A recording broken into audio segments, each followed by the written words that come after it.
Bienvenidos a Paranormalmente. Hoy os traigo una historia que os pondrá los pelos de punta. La percepción de ciertos seres y el dominio que ejercen sobre la mente humana es un tema que ha cautivado a muchos. Se dice que estos seres han convertido a la humanidad en un felino adormecido, creyendo ciegamente en lo que sus herramientas como la prensa y la televisión les comunican. El último regalo, no obstante, ha sido uno envenenado: las pantallas que todos llevan consigo, que distraen y atontan a las personas de manera progresiva. Algunos piensan que estos seres todavía recorren los cielos, pero han estado entre nosotros desde hace mucho tiempo. Un relato cuenta cómo en un lugar llamado Lugo, un ovni descendió, y de él emergieron figuras parecidas a gorilas. Su paso dejó huellas impresionantes, semejantes a garras, antes de que regresaran a su nave y se marcharan. Esas entidades, a menudo descritas con forma animal, son parte de los testimonios de muchos, especialmente de mujeres que afirman haber sido atacadas por seres con rostros que no podrían describir, a veces comparándolos con caras de reptiles. Hay quienes afirman haber establecido contacto con estos seres, los llamados contactados. Estas personas aseguran que son visitadas regularmente, y algunas incluso son llevadas a otros lugares, donde ciertas experiencias pueden ser positivas o negativas. Uno de los contactados más notorios en América fue Enrique Castillo, un autor que documentó sus experiencias en libros que fueron traducidos a varios idiomas, aunque nunca recibió el reconocimiento monetario merecido por su editor. El fenómeno sigue siendo un enigma para la ciencia oficial, que a menudo lo ignora, clasificándolo como simple locura porque no puede explicarlo. Sin embargo, entre los casos más intrigantes se encuentra el de un joven sacerdote que hace medio siglo fue elegido por el Papa Juan XXIII como su secretario cuando aún era cardenal en Venecia. Este hombre, Loris Francesco Capovilla, permaneció al lado del Papa durante 30 años, incluso después de que Juan XXIII asumiera el papado. A los 98 años, Capovilla todavía vive, y el Papa Francisco lo nombró cardenal, un reconocimiento que refleja la importancia de su legado y las experiencias que vivió al lado de una figura tan influyente. En una cálida noche de julio de 1961, un acontecimiento extraordinario tuvo lugar en el jardín de Castel Gandolfo, o quizás en los jardines del Vaticano. Aquella velada, el Papa Juan XXIII y su asistente, el cardenal Capovilla, se encontraban paseando cuando una visión insólita capturó su atención. Sobre sus cabezas, una nave luminosa de forma ovalada con luces parpadeantes en tonos azul y ámbar surcaba el cielo. Este objeto misterioso descendió lentamente, aterrizando en el césped al lado sur del jardín. La escena se tornó aún más asombrosa, cuando de la nave emergió un ser de apariencia humana, pero rodeado de una luz dorada y con orejas notablemente alargadas. Este dato, compartido por el cardenal Capovilla, resulta especialmente intrigante, ya que nunca había mostrado interés ni conocimiento sobre fenómenos ovni. Sin embargo, observó un detalle común entre los relatos de muchos contactados. Ante la presencia de este ente desconocido, tanto el Papa como el cardenal, conmocionados, se arrodillaron. A pesar de no comprender completamente lo que presenciaban, ambos intuyeron que aquello no pertenecía a este mundo. Para el cardenal Capovilla, cualquier duda se desvaneció al instante. Lo que tenían ante ellos no podía ser confundido con un avión, un helicóptero o cualquier otra máquina terrestre. Este evento, según él, debía ser catalogado como un acontecimiento celestial. Mientras permanecían en oración, al alzar la vista, el ser seguía allí, confirmando que no se trataba de una simple alucinación. La experiencia vivida por el Papa y su asistente fue, sin duda, un contacto que dejaría una marca indeleble en sus vidas. Se levantó y avanzó hacia la figura. Durante aproximadamente 20 minutos, ambos permanecieron frente a frente, gesticulando como si se comunicaran, pero sin que ningún sonido o voz se hiciera audible. No fue requerido, así que permaneció en su lugar, sin poder escuchar nada de lo que se decía. Posteriormente, el ser se giró, caminó hacia su nave, y ésta se elevó sin más. Su santidad se volvió hacia él y compartió unas palabras, reflexionando que los hijos de Dios están en todas partes, aunque a veces es difícil reconocer a nuestros hermanos. Este encuentro, de una magnitud impresionante, no fue conocido por casi nadie. El Papa, con su sabiduría, le aconsejó que no hablara de esto por 20 años, similar a las advertencias militares que buscan silenciar ciertos avistamientos. Juan XXIII, con su inteligencia y habilidad política, comprendió que se trataba de un asunto explosivo. Ver un ovni y hablar con un ser vivo era algo trascendental, y las palabras que el ser utilizó, refiriéndose a los hijos de Dios, resonaban con los principios bíblicos, como en el Génesis, donde se menciona que los hijos de Dios se unieron a las hijas de los hombres. El Papa percibió que esto era de gran importancia, porque, tal como ocurrió con otros que se convencieron de la realidad de estos encuentros, su mente comenzó a cuestionarse por qué la Biblia o la religión no mencionaban a estos seres. La redención ofrecida por Jesucristo también los incluía a ellos, o solo a la humanidad. Estas preguntas eran peligrosas, y por ello, el Papa optó por el silencio, dejando que el futuro se encargara del conocimiento. Sin embargo, las generaciones siguientes también guardaron silencio. Solo un sacerdote conocido, Corrado Balducci, se atrevió a hablar, afirmando que estos encuentros no amenazaban la religión. Pero estas revelaciones generaban muchas dudas. ¿Por qué no se hablaba de esto? ¿Qué implicaciones tenía? La inteligencia y control mental de estos seres parecían evidentes, pues manejaban una especie de manipulación sobre la humanidad utilizando medios como la prensa, la televisión. Y ahora, las pantallas de los dispositivos que mantenían a la gente distraída y desinformada. Este regalo envenenado contribuía a la ignorancia masiva, impidiendo que se conociera la verdad detrás de estos encuentros. Lado y hablen con ellos. Según lo compartido por este sabio de 92 años, a lo largo de su vida, ha aprendido que hay seres no humanos, inteligencias que no se ven a simple vista, pero que tienen un gran impacto en la existencia de los humanos. Entre ellos, los ángeles ocupan un lugar especial. Este hombre, desde su experiencia, afirma que al llegar a los 86 años, decidió prestar atención a su ángel guardián, una figura que, según las creencias cristianas, acompaña a cada individuo desde su nacimiento. Aunque durante años había ignorado esta presencia, comenzó a comunicarse con su ángel, y desde entonces, sus problemas empezaron a resolverse. Lo considera una forma de oración, un diálogo sincero, con una entidad que reside en un plano superior. El hombre advierte sobre el peligro de intentar contactar con seres del más allá a través de métodos como la Ouija, ya que nunca se sabe qué tipo de entidad puede responder. Destaca que algunas entidades malignas pueden disfrazarse de ángeles de luz, lo que puede ser engañoso para quienes buscan guía espiritual. En la Edad Media, se hablaba de íncubos y súcubos, demonios que mantenían relaciones con humanos. Aunque estas historias podrían parecer fantasiosas, él sugiere que hay realidades detrás de estas leyendas y que es necesario ser cauteloso al interactuar con lo desconocido.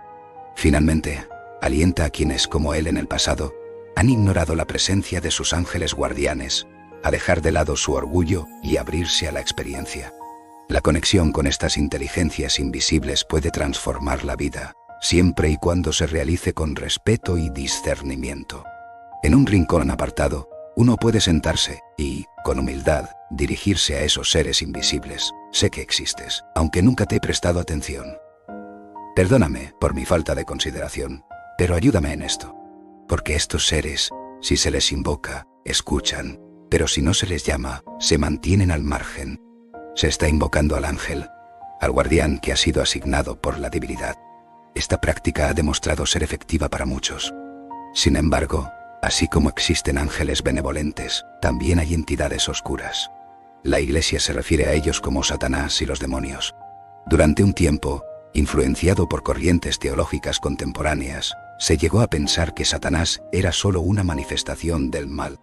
En realidad, para un cristiano devoto, Satanás es un dogma de fe.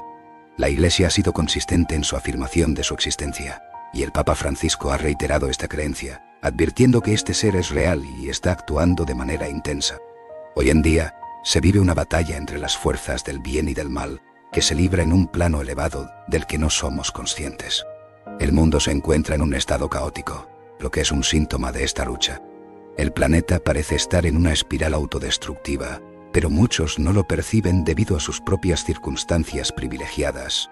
Sin embargo, hay millones que sufren hambre y miseria, una consecuencia de gobernantes corruptos que parecen servir a fuerzas oscuras. Al enfrentarse a tentaciones, muchas veces se siente la influencia de estos ángeles oscuros. La humanidad es víctima de un control mental global, orquestado por ciertas instituciones humanas bajo la dirección de entidades superiores. Entre estas influencias, también se encuentran los extraterrestres, algunos de los cuales tienen forma reptiliana, conocidos como reptilianos. La adoración a la serpiente es una constante en diversas culturas, desde las pirámides de México hasta las de Egipto. Por último, hay un grupo que influye más directamente, los ancestros. Aunque sus cuerpos han partido, sus espíritus continúan existiendo. Es importante recordar a los antepasados y comunicarse con ellos, pues algunos todavía tienen asuntos pendientes en este mundo. Durante su paso por este mundo, muchos se extraviaron en el uso del poder y el dinero, entregándose al engaño y al abuso. La Iglesia, en su historia, ha cometido errores que resuenan en el alma, y es ahí donde la reencarnación se presenta como un ciclo de aprendizaje. En el más allá, no se desea compartir espacio con aquellos que han obrado mal en vida, solo para encontrar redención en el último suspiro. La reencarnación ofrece una oportunidad de enmienda, un retorno que invita a la reflexión y al cambio. Es en este contexto que la figura de Buda emerge con una enseñanza sencilla pero profunda. No se debe aceptar ciegamente lo que otros imponen, por muy sabios que parezcan. La mente es el don divino que guía hacia la verdad, y si algo no resuena, debe ser cuestionado, incluso ante el juicio final, donde se podría alegar que el error fue humano, pero el discernimiento fue propio. En el diálogo con los difuntos, aquellos que han alcanzado un grado de evolución superior pueden ofrecer guía y apoyo. Experiencias plasmadas en la revista Fate de Estados Unidos narran encuentros con almas familiares, madres, padres, abuelos, que se manifiestan en momentos de necesidad. No es el espiritismo trivial que se encuentra en publicaciones sensacionalistas, sino un puente hacia lo trascendental, como lo entendió Allan Kardec, quien exploró estos misterios y los plasmó en el libro de los espíritus. Kardec, un hombre digno de admiración, veía más allá, incluso en una época en que pocos lo hacían. La conexión con los espíritus no se pierde. Pueden ser invocados con oraciones y misas, manteniendo viva la relación con aquellos que una vez caminaron entre nosotros. Para el ateo, la existencia puede parecer un ciclo sin sentido de nacimiento y muerte, pero la realidad es más vasta. Este mundo es solo un escenario, y el verdadero espectáculo continúa después del último aliento. Muchos, a lo largo de los años, han centrado su atención en lo terrenal, en el afán de construir y poseer. Sin embargo, al final, la mirada se dirige hacia el más allá, esperando ser recibidos con la misma gracia que se otorgó a Esteban, con una sonrisa y un corazón abierto. El juicio que allí espera no es uno de castigo, sino de reconocimiento por el bien hecho en vida. Al concluir, se invita a reflexionar sobre el viaje espiritual y sobre cómo las acciones de hoy moldean el destino del alma. Que cada paso sea dado con conciencia, esperando que en el umbral del más allá se pueda cruzar con paz y esperanza. La humanidad, en su vastedad y diversidad, ha reflexionado durante siglos sobre la esencia de lo divino, ese concepto que muchos denominan Dios. Esta idea, lejos de ser estática, ha evolucionado con el tiempo, transformándose a medida que la humanidad amplía su comprensión del universo. Personas de todo el mundo, incluidas aquellas con experiencias únicas, como sentarse en un observatorio, contemplan el universo con una mezcla de asombro y humildad. Al mirar a través de un telescopio potente, uno percibe el cosmos de una manera que desafía la percepción común, un resplandor abrumador, donde las estrellas se multiplican en incontables destellos, recordando que nuestra galaxia es solo una entre cientos de miles.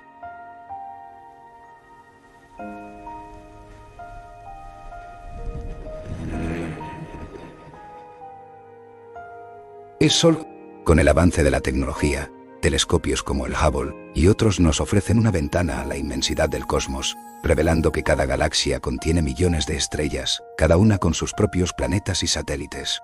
Esta perspectiva cósmica nos reduce a la insignificancia, comparable a un grano de arena en una vasta playa. A lo largo de los años, la humanidad ha sido lo suficientemente arrogante como para creer que somos los únicos habitantes del universo, una noción que se desvanece frente a la evidencia abrumadora de un cosmos lleno de vida y posibilidades.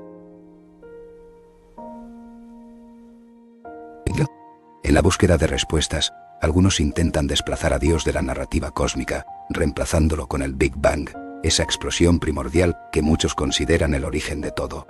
Sin embargo, la verdadera naturaleza de esta explosión y su causa sigue siendo un misterio. Este deseo de desvincularse de la imagen de un Dios creador está influenciado por la herencia de una idea limitada y rígida de lo divino que se transmitió a través del cristianismo, una visión influenciada por la percepción hebrea de un Dios rencoroso y exigente. En el transcurso de la historia, hemos visto ejemplos de devoción que trascienden las barreras culturales y religiosas. Tal es el caso de un grupo de personas en un aeropuerto de Nueva York, que en medio de la multitud se arrodillaron y postraron sus cabezas en el suelo, un acto de fe que sorprendió a quienes no estaban familiarizados con esa práctica. Esta escena es un recordatorio de que, mientras en Occidente la idea tradicional de Dios puede estar perdiendo fuerza, en otras partes del mundo, la espiritualidad sigue siendo una parte profundamente arraigada de la vida diaria. En un rincón del universo filosófico, resonaba la voz de un teólogo que puso en palabras la idea de un Dios que, según él, había sido eliminado por el pensamiento humano. Este teólogo no aceptaba la mera idea de encapsular lo divino en conceptos limitados. Su perspectiva era que Dios, a quien Jesús se refería como mi Padre, era una entidad más allá de nombres y etiquetas. Para los que creen que Dios aguarda como una figura maternal, este teólogo recordaba que la divinidad era inmensurablemente más extensa. Creía que, al trascender esta vida, cada individuo se acercaba un peldaño más a esa fuente de la que emanan todas las cosas, un término que algunas civilizaciones celestiales han utilizado para referirse a lo divino. Este pensador se distanciaba de la teología tradicional, que había dividido a Dios en tres, afirmando que tal comprensión es limitada. Se refería a la complejidad de la creación como un misterio que el ser humano apenas puede rozar con la mente. Para él, cualquier noción de un infierno eterno era una calumnia contra Dios, una idea que contradecía la esencia de un ser que es amor en su máxima expresión. En su discurso, mencionaba a figuras que, como mensajeros, habían sido enviados a la humanidad en momentos de confusión. Desde Buda hasta Zoroastro, estos seres habían compartido enseñanzas de amor, compasión y justicia, reflejando el deseo divino de guiar a la humanidad hacia la luz. Así, este teólogo invitaba a vivir conforme a la conciencia, cuestionando las nociones tradicionales y explorando el misterio de lo divino con respeto y humildad. Además, recordaba que, aunque el mundo fue creado por Dios, no fue abandonado. Dios, decía, permanece atento, aunque los humanos muchas veces pierdan esa conexión sagrada. En un rincón del universo espiritual, se percibe una distancia creciente entre las almas y la esencia divina. En un momento de quietud, antes de rendirse al sueño, se sugiere un diálogo con la divinidad. No se trata de rituales ni oraciones formales, sino de un sencillo examen de conciencia. La divinidad, en su conexión con la humanidad, se manifiesta a través de la conciencia, ese hilo misterioso que guía hacia el bien o el mal. En la historia de la humanidad se ha presentado a través de figuras como Jesucristo, cuya vida y enseñanzas, aunque a veces incomprendidas, merecen respeto. Las Escrituras en ocasiones han sido malinterpretadas y la Iglesia ha cometido errores significativos. Sin embargo, no todo en la Iglesia es oscuridad. Existe una multitud de almas dedicadas al servicio de los demás, no solo a Dios, sino también a la humanidad. Son aquellos que, a lo largo de la historia, han dedicado su vida al cuidado de otros, a veces pagando un alto precio por su entrega. En tiempos convulsos, como durante la Guerra Civil, comunidades enteras de religiosos han sido víctimas de la brutalidad, sacrificando sus vidas mientras cuidaban de los más vulnerables. Estos actos de amor y sacrificio no deben ser olvidados. Se invita a la reconciliación con la divinidad, a pedir perdón por las negligencias espirituales y a comprometerse a mejorar. El objetivo es alcanzar un estado de paz interior, sabiendo que, aunque el cuerpo descanse bajo tierra, el espíritu trascenderá hacia otras dimensiones. La lectura de ciertos textos puede iluminar el camino, aunque podrían contener afirmaciones desafiantes. La esencia es encontrar en ellos una apertura de ojos y corazón. Así concluye este mensaje, con la esperanza de un despertar espiritual. Gracias por acompañarme en este viaje hacia lo desconocido. Nos vemos en el próximo misterio, aquí, en Paranormalmente.